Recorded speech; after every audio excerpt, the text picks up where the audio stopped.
शिवाय। बहुत से लोग इस बात का रोना रोते रहते हैं कि उनका भाग्य ही खराब है, नसीब नहीं साथ दे रहा है, इसलिए किसी काम में सफलता नहीं मिलती है। जबकि सच यह है कि भाग्य तो कर्म के अधीन है। हाथ की लकीरों में अपने भाग्य को ढूंढने की बजाय अगर हम हाथों को कर्म करने के लिए प्रेरित करें तो भाग्य रेखा खुद ही मजबूत हो जाएगी और हम वह पा सकेंगे जिसकी हम चाहत रखते हैं। कर्म के अनुसार बदलती है रेखा। हस्त रेखा विज्ञान के अनुसार कुछ रेखाओं को छोड़ दें तो बाकी सभी रेखाएं कर्म के अनुसार बदलती रहती है। अपनी हथेली को गौर से देखिए, कुछ समय बाद रेखाओं में कुछ न कुछ बदलाव जरूर दिखेगा। इसलिए कहा गया है कि रेखाओं से किस्मत नहीं, कर्म से रेखाएं बदलती है।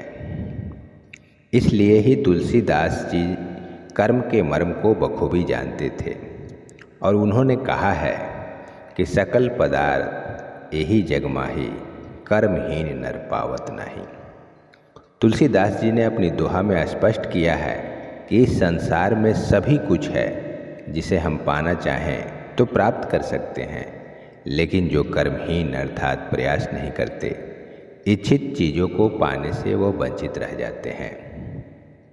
उन्होंने आगे यह भी बताया कि जो भी भक्त भाव से भगवान का भजन करते हैं, उनका बेड़ा इस भवसागर से पार हो जाता है।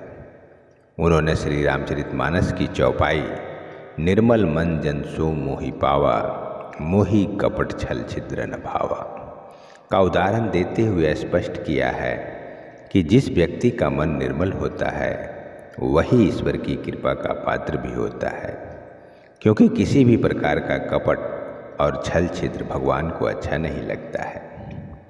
पृथ्वी यानी कर्म की भूमि, शास्त्रों में पृथ्वी को कर्म भूमि कहा गया है। यहाँ आप जैसे कर्म करते हैं उसी के अनुरूप आपको फल मिलता है। भगवान श्री कृष्ण ने ही गीता में कर्म को ही प्रधान बताया है और कहा है कि हम मनुष्य के हाथों में सिर्फ कर्म है, अतः हमें यही करना चाहिए।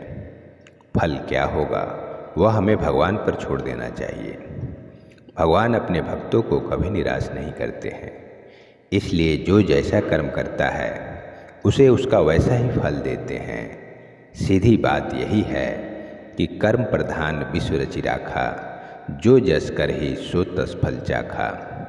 अर्थात जो व्यक्ति जैसा कर्म करता है उसे वैसा ही फल प्राप्त होता है।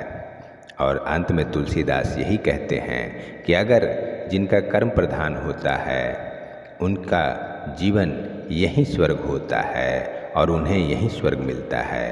पहला स्वर्ग निरोगी काया, दूजा स्वर्ग घर में हो माया, तीजा स्वर्ग पतिव्रता नारी, चौथा स्वर्ग पुत्र हो आज्ञाकारी। यानी कि जो व्यक्ति अच्छे कर्म करते हैं उन्हें सब कुछ यही प्राप्त होता है। तुलसीदास जी आगे कहते हैं कि ये चारों चीज़ें अगर जिस व्यक्ति के जीवन में है तो उस व्यक्ति का जीवन स्वर्ग के समान है। उम्मीद करते हैं कि यह वीडियो आपको पसंद आया होगा। धर्म, अध्यात्म और जीवन के सत्य को जानने के लिए आप अपने चैनल दिव्यांश दीप को सब्सक्राइब जरूर कीजिए और इसे लाइक और शेयर भी जरूर कीजिए। और ऐसे ही ज्ञानवर्धक वीडियो को सबसे पहले देखने के लिए आप नोटिफिकेशन बेल प्रेस करना ना भूलें। जय श्री कृष्ण।